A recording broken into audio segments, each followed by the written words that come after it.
আমের সিজনে আম দিয়ে কিছু না বানালে কি হয়? এই আম আর এই পনির দিয়ে একটা সুন্দর রেসিপি তৈরি করে নিই।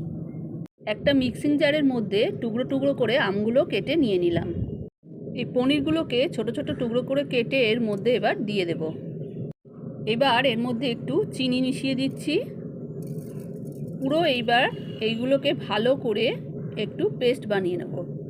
এই পেস্টটাকে এবার গ্যাসের মধ্যে একটা পাত্রে দিয়ে ভালো করে আস্তে আস্তে করে রান্না করে নেব। এভাবে অনবরত নাড়তে থাকবো, নেড়ে নেড়ে এটাকে পুরো একদম শুকনো শুকনো করব।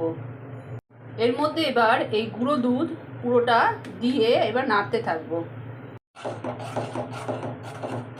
একটা প্লেটের মধ্যে একটু ঘি মাখিয়ে নিচ্ছি, নিয়ে এবার পুরোটা এর মধ্যে ঢেলে দেবো।